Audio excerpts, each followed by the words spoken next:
इस बच्ची का पानी पीकर कैमरे की ओर देखकर मुस्कुराना यूं ही नहीं है। यह मुस्कान 2 साल की मेहनत, बदलाव और उम्मीद की कहानी है।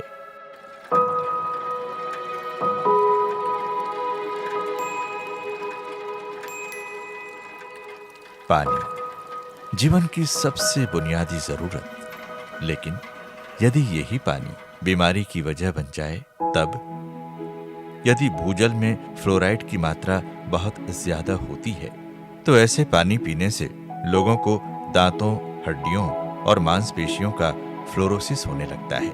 यदि कोई अन्य तरह का भी रसायन अधिक मात्रा में होता है तो कई तरह की शारीरिक समस्याएं होती हैं।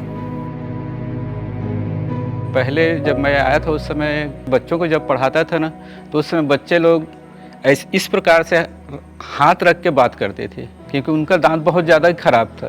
पहले हाथ पैर दर्द हो, बुखार हो, कोई दस्त हो, तो ऐसे साधारण जाकर हम डॉक्टर करा सोई हुई लगान। बहुत ज़्यादा बीमार पड़ते थे, मोड़न है मोड़, घुटना और मन दर्द करत रहे। पहले तो हमारे गांव में ये संबंध कोई जानकारी नहीं रही, लेकिन भैया लोग आई और घर घर ऐसे करके तालाब, कुआं, हर बोर सब नल जल सब चेक करें तो वहाँ पाएगी इसकी फ्लोराइड की मात्रा बहुत है।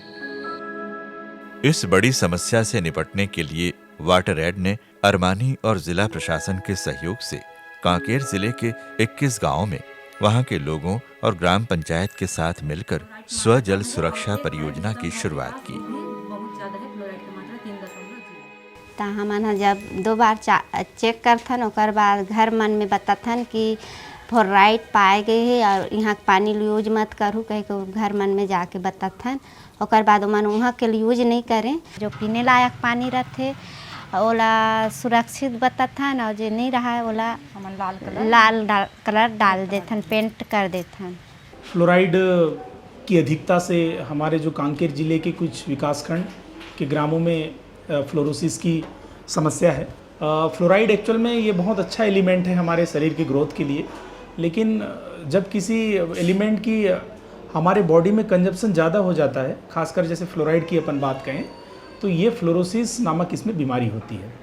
तो हमारा प्रयास ये रहेगा कि लोगों को अधिक से अधिक इसके बारे में बताएं और उद्देश्य हमेशा यही रहेगा कि हम आगे इस चीज़ को रोकें और prevention is better than cure. जो हमें पहले से डाटा था उसके हिसाब से, जो एरिया जियोग्राफी था उसके हिसाब से हमने जांच पड़ताल की है, संयुक्त रूप से की है हमने वाटर एड, NPHE और स्वास्थ्य विभाग से।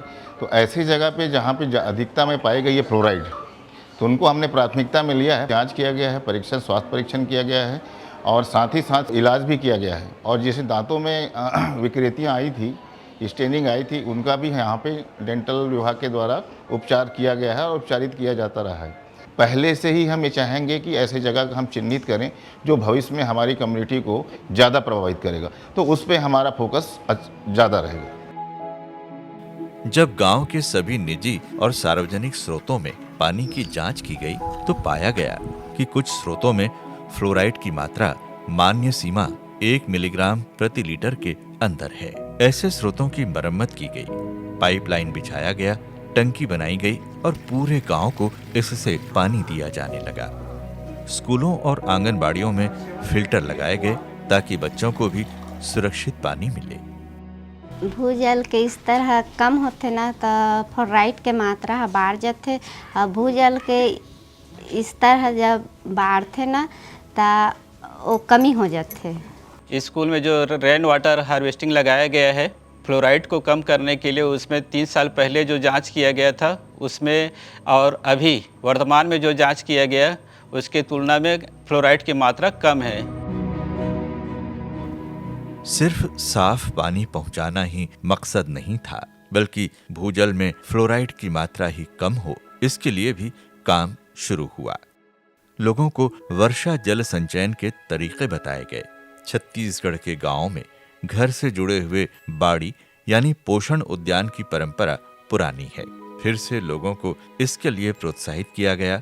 स्कूलों, आंगनबाड़ी केंद्रों, घरों में पेयजल स्रोतों के आसपास पोषण उद्यान बनाने पर जोर दिया गया। इससे भूजल बेहतर होने के साथ साथ पोषण का भी इंतजाम होने लगा।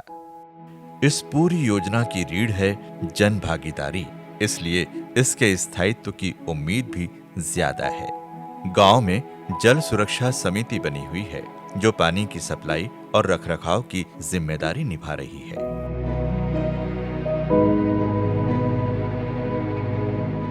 वर्षों की कोशिशों का परिणाम ये दिखा है कि अब इस पूरी प्रक्रिया को कम्युनिटी ने अपना लिया है और उस अपनत्व को लेकर के उन्होंने अपना कदम बढ़ाया है। इसमें पूरी तरह सहभागिता जो है वो समुदाय की है, यूज़र कमेटी की है और उनके द्वारा ये सारा चीज़ें जो है संचालित और क्रियान्वित किया जा रहा है। चाहे वो राशि की उपलब्धता को लेकर के हो, बिजली की उपलब्धता को लेकर के हो, पानी के परीक्षण को लेकर के जल वाहिनियों का जो माध्यम बना है वो, तो इन सब की सहभागिता के माध्यम से आगे की प्रक्रिया जो है वो स्थायित्व को प्रदान करेगी, ऐसा मुझे यकीन है। 2 साल बाद आज नतीजे साफ नजर आ रहे हैं। फ्लोराइड की वजह से जो परेशानी थी वो अब बहुत कम हो गई है। लोग पहले से ज्यादा स्वस्थ महसूस कर रहे हैं। इसका सकारात्मक असर जीवन और आजीविका पर भी पड़ा है। इन गांवों की कहानी बताती है जब समुदाय मिलजुल कर काम करें तो हर मुश्किल का हल निकल सकता है। साफ पानी स्वस्थ जीवन का सबसे बड़ा आधार है।